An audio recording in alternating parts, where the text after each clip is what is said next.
administration plan. New fire station, nor have they proven that the present ones are not operated for the best fire efficiency, getting to not only to fight fires but to save lives. Welch says he'd rather see the Shepherd Place fire station renovated than a new fire station. Utica Mayor LaPola is asking state lawmakers to remember cities when talking about increasing state revenue sharing. LaPola has written to State Senator James Donovan and members of the Assembly who represent Central New York to ask them to include cities in a proposal to increase state aid for counties. LaPola says the city of Utica has not had an increase in aid from the state for 3 years, and costly state-mandated programs are making it harder to balance the city's budget. State law enforcement officials want to take the profit out of crime. They're asking that the 5-year-old seizure and forfeiture law be strengthened to give them more control over the money and property they seize when arresting drug dealers and other criminals. The forecast after this. And for 2 generations, M.J. Curry has kept you riding in style with the best deals on the classiest new and used wheels and outstanding service. Your old quality dealer is M.J. Curry.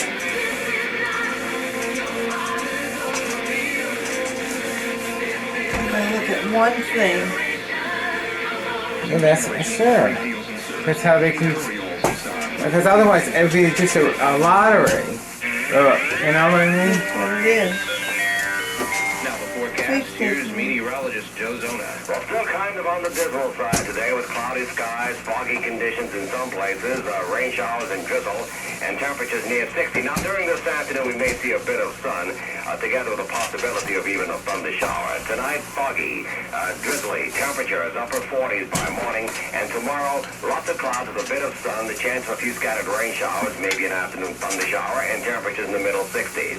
It'll still be foggy in the upper 40s tomorrow night, and more sunshine will start to appear on Sunday with temperatures in the middle 60s, but I still have to include the chance of an afternoon thunder shower.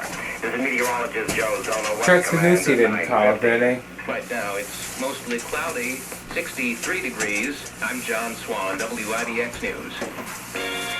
We return to the talk of Central New York with Steve Belkey. To get in on the conversation, call 736-0186 in Utica.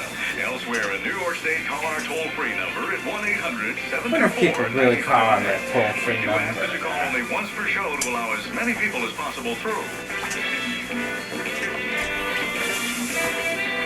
Welcome back, everybody. It is 9 minutes past 11 o'clock, and really turning out to be not too bad as I look out. Oh, you know how much it is to do shirts? Where? And we're going to shift gears. It's 85 cents. Yeah, but that's on hangers folded up in boxes. Because Harry Reasoner did a thing on it at News Really, I Notes don't think fits the When did he did it today? yesterday, 10:30. but may He have I missed said it. the sign in the laundry says not responsible for missing buttons or split buttons or the anything. advancement of college teaching. He says, what are you supposed to do? Take them off before you send them to the laundry, or sew them back on before you, when you get them back, you know, that can be, Did I say that right? I got it right. I've been can't working do on that. And he says, the cost is $1.35 a shirt, folded in Let box. me ask you, is this the same thing as a scholarship? Not quite. The traditional meaning of a scholarship is for a student who gets a certain amount of money towards tuition or tuition reduced. Scholarships we don't, for faculty, which is what this is, really are usually called fellowships or grants or such things as that. But the fund, to the extent that whatever income it yields, will support faculty members' activities on the subject of improving. What kind of shirt did you get yesterday? Brooks Brothers shirt. What kind? Not White? necessarily No. due to college at all. A We color have shirt, good yeah. teaching faculty, Yeah.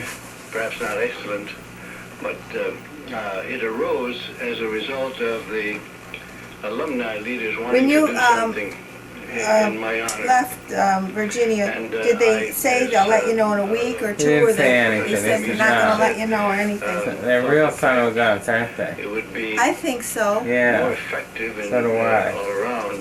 because you had to go on a plane and advance in higher everything, education and to make it into expenses. a faculty And of course, if the state doesn't pay your expenses, at least they courteous enough to let you know what they decided, who they hired. Well, they don't have to do that. But normally we think of teaching they left conferences you up in the air. and teaching Yeah. courses, Worthless. courses on how to teach in connection Daddy with... said that I wasn't going to go. The last minute I changed my mind. Because you said, Daddy said, well, they're not going to come here then. Yeah. That's true. Really considered it as Because they didn't tell you where it was. Remember? They didn't tell you how to get there, remember? Well, you had the wrong day anyhow. Right. Problems have developed all over I'm going to the call United this States, guy. such as Yeah, all my stuff is breaking. Isn't it funny? Like I should have What else two. broke? The CD player. That broke too? Yeah. meant Oh. on research, to do their research, and this is in the universities almost entirely, that there is an unconscious, not a conscious I think, but an unconscious neglect of the students who are there to learn. So the program means to shift the focus and the emphasis on teaching, in as much as everybody in the faculty is hired to teach. Many of them do research, which comes natural to the intellectual enterprise. So a fellowship or grant, which would be a traditional form of support for a professor, someone in higher education teaching, supports research. Your fund supports teaching. Well, it supports research on the problems or obstacles to better teaching at the college level. So it's research, conferences, experiment, visiting lecturers, anything that we can financially support to get a strong focus on the teaching aspect of undergraduate colleges particularly. My interest, this goes for all higher education, but my interest is in the college like Utica College or Vassar or Hamilton or Union, the four-year freestanding undergraduate colleges. I believe, I don't know if Dr. Demetrius would agree, that a graduate student pretty well can move along on his own. He's self-motivated in terms of his want. They have a goal. They have a goal. They know where they want to be. That's right. And even on the undergraduate level, I think Dr. Amicis pointed out before, when a student gets to the junior year and he has his major selected, he is himself or herself better focused and motivated to learn, to study. But the freshmen, the sophomores, or the general undergraduate student is still trying to make the leap from high school to college learning, and he needs help. He needs good teaching to orient him, to teach him study habits, to teach him the exciting aspect of science or philosophy or social science, whatever it is. It's all exciting. Right. And the student needs to really be sparked to see this excitement in knowledge more than he will when he's a graduate student. You stated earlier that alumni members wanted to do something in honor of yourself in your years at Utica College. You are now retired. Yes. Okay. The gaps that you saw in teaching, was it something that knowledge did you accumulate from just Utica College, or was it from traveling around the country? What made you decide, look, this is something we need to do? Well, in the first place, I came here from Ohio, where I was raised and attended Ohio State University, a very big institution, where we had the typical large university environment, which means lectures to 500 at a time, classes unspeakably large, instructors who were not the frontline professors of the institution as much as they were teaching assistants. I was one of those, as a matter of fact, myself.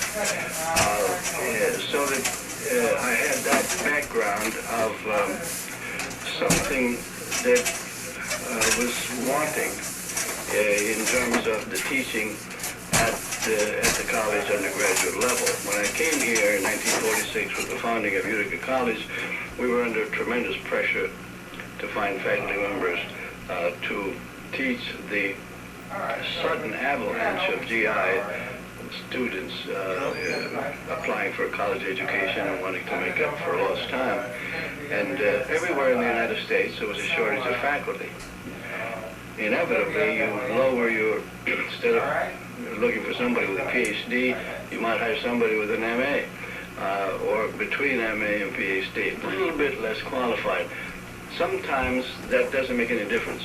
Sometimes it does, and you get a teaching effectiveness at a lower level. In fact, sometimes you get bad teaching out of it.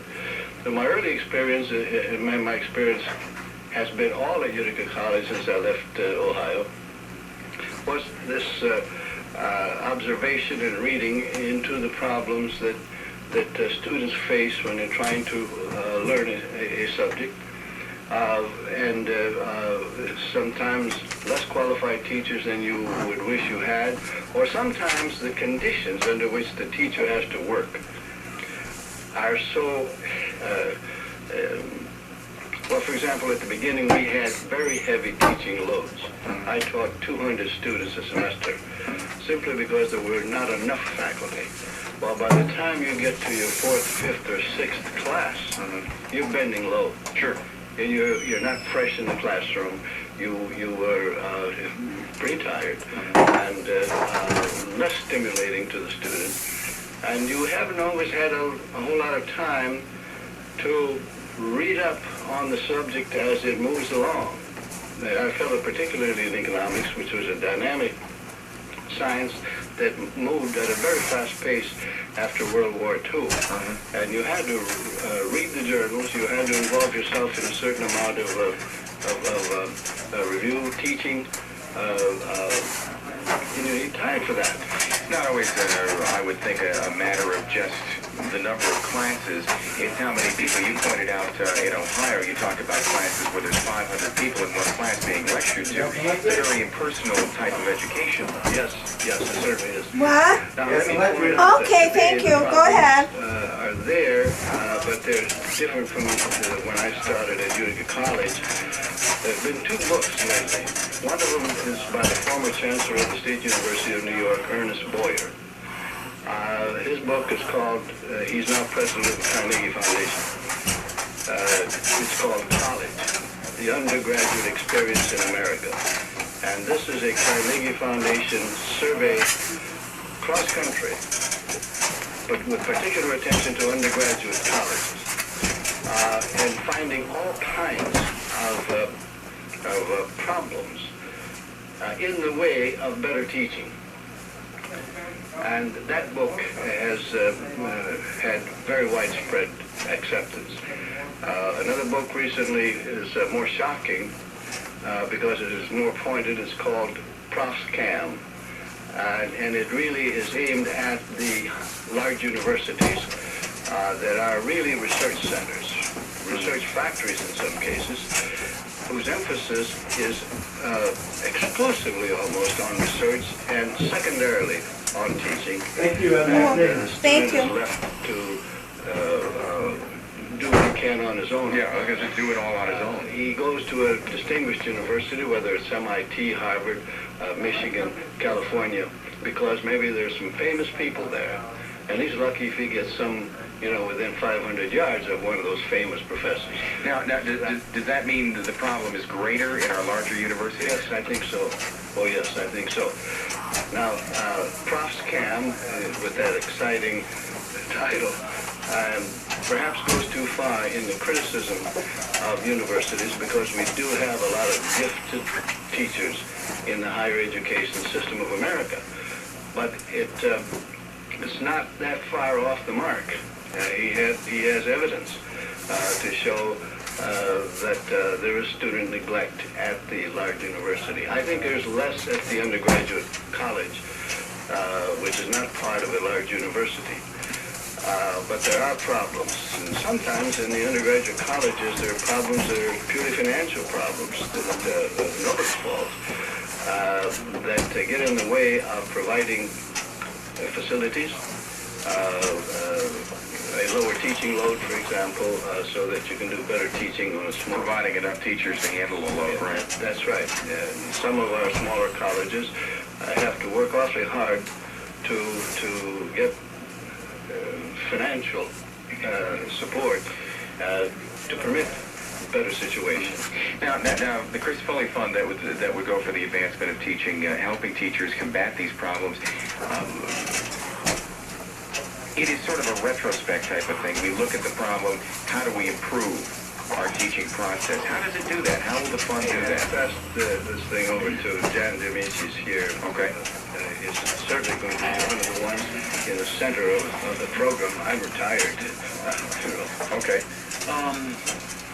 The idea of the fund is to create a pool of money that would allow professors, now only the faculty at the college will be allowed to draw on these funds, to design their own research or to design their own projects that would allow each professor to explore his or her particular interest in teaching. So there won't be a research plan imposed on the faculty. Each faculty person will be encouraged to design his or her particular project. I have a number of things in mind for myself. I teach sociology. I'm always reading about workshops around the country that are designed to make faculty people, sociologists in my case, more aware of certain kinds of issues to bring them into the classroom. Recently I've read about workshops for bringing race and sex into the curriculum, how to integrate concerns of minorities, how to integrate concerns of women, and integrate them into the teaching process rather than simply adding them on as a chapter in a textbook or something. I'd love to go to a conference like that. And I'd love to come back and I'd love to share what I found with the rest of the faculty. Right now, in a resource-limited environment, the college can't fund that sort of thing. We're not unique. Funds are tight everywhere. So it's not unusual that those kinds of projects have to be put on the back burner. Well, now it's going to be possible for me to draw on that kind of fund to attend a workshop that will have a profound influence on my teaching. I'll work this knowledge into all the courses that I teach, and it will make me more effective. But I'll be held accountable. That is to say, if I draw money from the fund, the Chris Foley Fund, I'll be expected to share what I've learned with the rest of the faculty, so that there will be a mechanism once a year, perhaps, or at least once a year, whereby anyone who's drawn from the fund will have to report on what he or she learned, on what he or she gained, and in that way, perhaps to start systematically sharing the fruits of our knowledge, the fruits of the research or the activities that we've taken place. So this would be like a day-long symposium type of thing for all the people that work with the fund? That's what I envision. And I see it in terms of perhaps guest speakers. I see it in terms of faculty people who have used the fund. I see it as a way for exploring questions that we all share. I mean, at Utica College, as with many other undergraduate colleges, the one thing we all share is that we're all teachers and we're all driven to be better teachers. Now, some of us teach nursing, and some of us teach economics, and some of us teach sociology, etc. So we're very diverse, but you're all teachers. We're all teachers. I got to break in here. We're going to come back to that. We're going to have to go to the network here for Health Talk, and then we'll be back. It's 11:25 at AM 950 WIBX. Health, quality of diesel fuel, and rely on premium green diesel.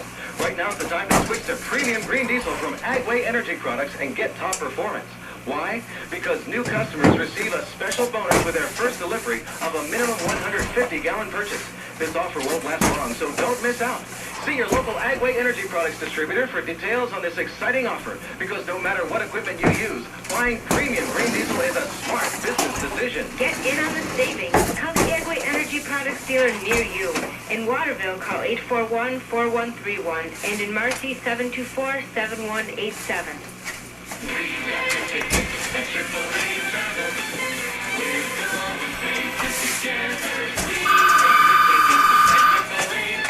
Hello? Yeah, sure. Awesome. AAA Travel of Utica, American Airlines, McDonald's of Greater Utica, Rome, and WIBX have your ticket to Europe. A ticket that would entitle you to 8 days and 7 nights in any one of over 10 major European cities. Pick up the We've Got Your Ticket crossword puzzles and Greater Utica, Rome, McDonald's. Then listen every Monday through Friday to WIBX. We'll let you know what the word of the day is, then we'll give you a number of clues each day for that word. Fill out the puzzle and mail it to WIBX before Tuesday, May 30th at 5 p.m. June 1st, we'll broadcast live from AAA Travel Utica from 9 to noon. Out of the correctly answered puzzles, we'll draw the grand prize winner. Don't worry if you miss some clues. We'll recap them throughout the contest. 8 days and 7 nights in any one of over 10 major European cities, including air, hotel, and land. It's easy, it's fun, and you can win. AAA Travel, American Airlines, McDonald's, and WIBX. Have your ticket to Europe. It might be yours. From WIBX. Speaking of We've Got Your Ticket to Europe, I should give you another clue here because it is day number 15. The word of the day on your puzzle is two down. Two down is the word of the day, and here is your clue. What city located in England is 194 miles north of London? What city located in England is 194 miles north of London? AAA Travel, American Airlines, McDonald's, and WIBX want you to keep listening for more clues. It's a toughie today. Bill Fowler will have another clue for you later this afternoon right here on the Talk of Central New York, WIBX. It is 11:30. Get involved with the Talk of Central New York in Utica. Call 736-0186. Elsewhere in New York State, call our toll-free number at 1-800-724-9500. Pasalia's house is for sale. Talk of Central New York with Steve Belkey. Huh? Where are the kids gonna live? Tony and... They live in an apartment somewhere. Really? It's 11:31 actually. Maybe Right you'd now, like to our rent guest the from place Utica upstairs College, with Dad. retired Professor Dr. Virgil Crisafulli What's and that? Professor Realtor. He's Jan got it with a D'Amicis of realtor. Utica College talking about Wonder who's got the it. Crisafulli Fund for the Advancement of Teaching. And Dr. Crisafulli just passed me this They gave that same clue. and the caption in it is your Oh, professor 194 is miles our north of publishers. The TA is doing research, and before he left for the Today Show, the chair asked me to lead today's class on the Divine Comedy. And it's the janitorial staff up on the stage lecturing, probably about 500 students. Points out what we're talking about. I guess I being a looked under professor, Leland. while that may mean that you're an expert on whatever the subject is, or supposed expert on that subject, doesn't mean you're a teacher. No, that's exactly right. I think there was an assumption that was made decades ago that the average college student is mature enough to be self-motivated. Marilyn Stern sold hers and for it doesn't have $78. to have particular Bakery. stimulus from the professor. Whereas in the grade school and in the high school level, every university has a school of education where prospective teachers take courses on how to teach. For college teachers, you don't need to take courses on how to teach. It is presumed that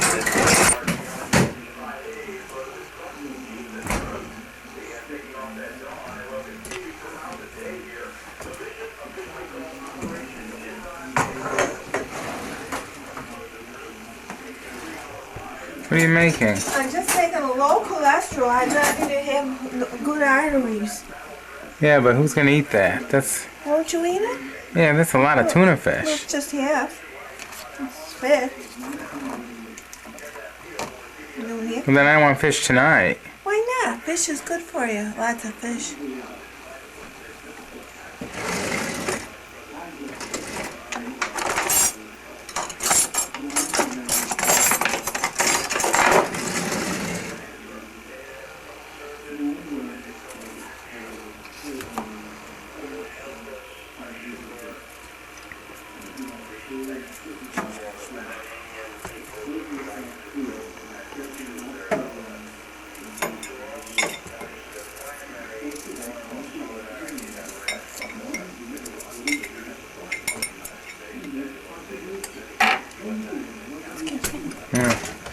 Dumped into the thing.